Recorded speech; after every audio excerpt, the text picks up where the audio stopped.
I really picked a great week to start my camera channel. So many new cameras dropped this past week. The Nikon ZR was one of them, and it was just presented to the world. For some people, this is an amazing camera, and there's already a lot of talk about it, and for others, it's got a few compromises. Obviously, with this being the first video on this channel, I wasn't on the list of people to get one. Nevertheless, I still want to talk about it. I'm thinking about picking one up. I thought maybe we could figure it out together, whether I should get one and whether you should get one or not too. Let's get into it. It's the Jeff Moreland Camera Show.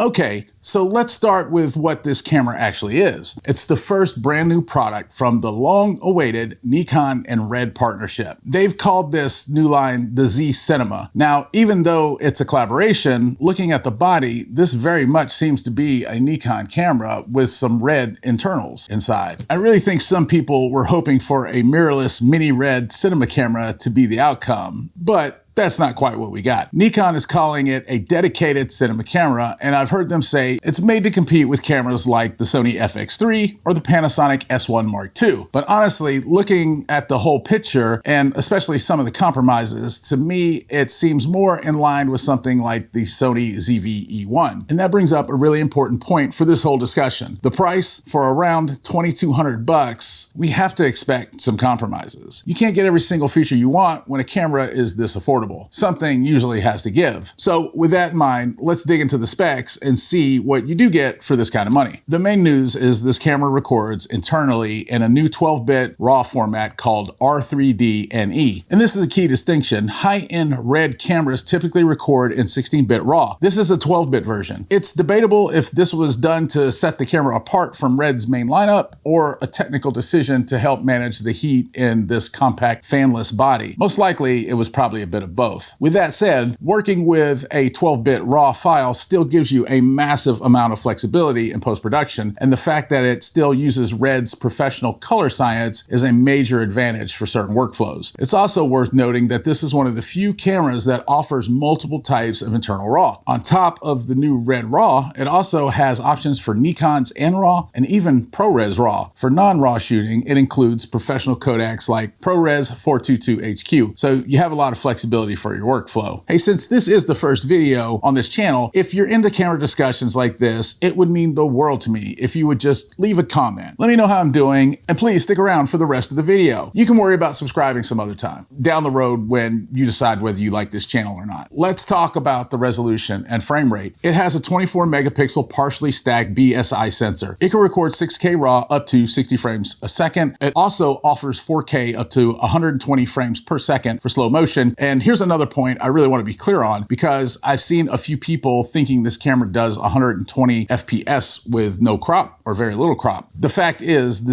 ZR does have a 1.5 times crop in 4K 120 mode. This is surprising because the rumor is that this is the same exact sensor found in the Nikon Z6 III and the Panasonic S1 Mark II. And neither one of those cameras have such a significant crop. The Lumix S1 Mark II does a 1.24 times crop, but the ZR is at a 1.5 times crop. If the sensor has been proven to perform better, why is there such a heavy crop on the ZR? The most likely answer comes down to the body design and the heat. For the ZR's compact fanless body, it seems Nikon had to implement this crop as a thermal management solution to ensure reliability. I'm assuming this is a lesson learned from the overheating that some people have experienced in the S1 Mark II. Now, is that a huge deal? No, not really. You can definitely get by with it. And sometimes people make a big deal out of these things. But it is a factor you should know, and it's one of the key differences, in my opinion, that puts the ZR in a different conversation than the cameras like the Sony FX3, because it has a 1.1 times crop at 120 FPS. And the spec sheet claims over 15 stops of dynamic range, but you know how that is when camera companies rate their own cameras on dynamic range. Not saying it's not honest, just saying then there's a grain of salt to be taken with that claim. It doesn't have open gate. It's possible it could come in a firmware update. I've heard some rumors that that's possible. My tip to you would be don't buy cameras based on possible firmware updates. You never know if they're really going to come or not. The next feature is something I haven't seen in any other camera in this class. The ZR is the first interchangeable lens camera to record internal 32-bit float audio. What that means is that it captures such a huge dynamic range of sound that it's practically impossible to clip your audio, meaning you can't ruin a take with sound that's too loud and distorted. For a small crew or a solo operator, this could solve a lot of headaches. You don't have to constantly monitor your audio levels. A key detail is that this works with the camera's built-in mics, but it also works through the standard 3.5mm microphone jack, so you don't need special equipment to use it. Like with the Lumix S1 Mark II, you need to have that audio device that they sell separately that costs almost $500 just to enable the 32-bit audio. While the image science is directly from Red, the performance seems to be pure Nikon. It has the same X-Speed 7 processor that's in the high-end Z8 and Z9. This powers its AI-based autofocus, which can track 9 different types of subjects: people, animals, cars, trains, and so on. It also has 5-axis in-body image stabilization, or IBIS, that's rated for up to 7.5 stops. In theory, that should allow for some very smooth handheld shooting. The reports suggest that this autofocus system is very reliable across the main recording modes. One specific limitation noted was that the subject tracking gets disabled when you use the high-res zoom feature, but otherwise it seems to be a solid system. Okay, so this goes back to the point we made at the beginning about compromises. The good part first. The screen is absolutely glorious. A large, bright, 4-inch, high-resolution articulating screen that has been called the best in its class. Here's a few of the compromises of the camera. It uses a fragile micro HDMI port. For anyone who doesn't know, a micro HDMI port works fine, but the cords and cables seem to be really fragile. I don't know why they're so fragile, but they are. They really tend to break. I've had adapters and I've had actual cords with the HDMI mini plug on the end, and they all broke in record amounts of time. Most of the time, matter of fact, all the times that I know of, you'll always see a full HDMI port on a professional cinema camera. That being said, at that price point, this is one of those things that I probably would be okay with. I would rather see it be a full one, but again, for the money you're saving, I can live without it. Also, the media card slots are in the battery compartment on the bottom, making them incredibly hard to access when the camera is rigged or on a tripod. This is another thing that I don't like. I would prefer that they would be somewhere else, but it's not the end of the world for me. For the savings, I can live with it. Those cards being in there with that battery could generate some heat. So far, I haven't heard any whispers about this camera overheating, which is great. It's a combination of one fast CFS Express Type B slot and one much slower micro SD slot. There are no built-in ND filters in this camera, and the body has very few mounting points, if any, other than at the bottom, meaning that you're gonna have to put a cage on it pretty much as soon as you get it. The camera is also fully electronic shutter only. There's no mechanical shutter. It can take photos. I definitely wouldn't put it up against a photocentric camera. So if you need to take stills for YouTube thumbnails, it'll definitely handle that.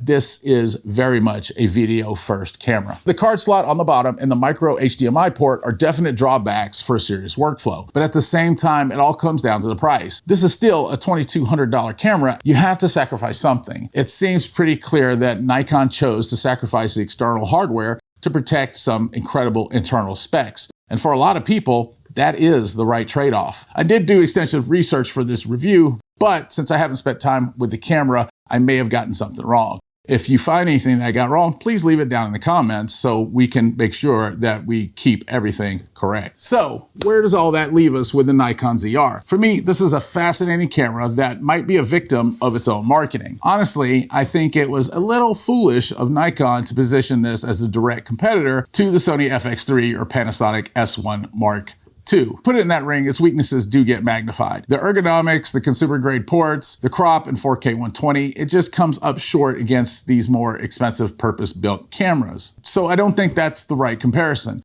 If you take the ZR and put it up against cameras in its actual price bracket, like the Sony ZV-E1 or maybe the Lumix S5 IIX, the story completely changes. In that matchup, the ZR's internal 12-bit Red RAW, its amazing thermal performance, and the 32-bit float audio are in a totally different league. Against its real competition, it frankly blows them away on paper. I also think if you're a Red shooter, then it's a no-brainer. Brandon Talbot said in his review that the R3D and E grades just like the regular Red footage, so this can definitely work as a B or a C cam to your main Red A cam. I still think that the price makes this a really interesting buy. So the final question is the one that we started out with. Should I buy one? And should you? I see this camera a lot like this S9, not in comparison at all, in the sense that it has some stuff that I don't like about it. But in the real world, none of that would keep me from buying it. You guys remember all the complaining people were doing when this S9 first came out?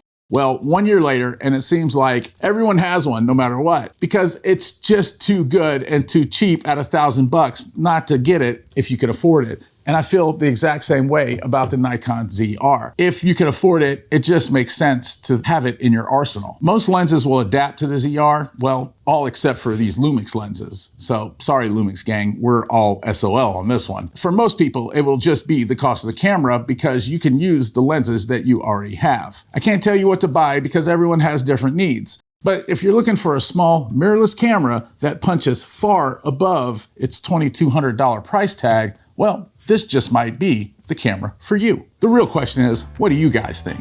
Is this the new king of the sub $2,500 market? Are the compromises a deal breaker for you? Let me know your thoughts down in the comments. I'm Jeff Moreland. Thanks for hanging out with me, and I'll see you in the next one.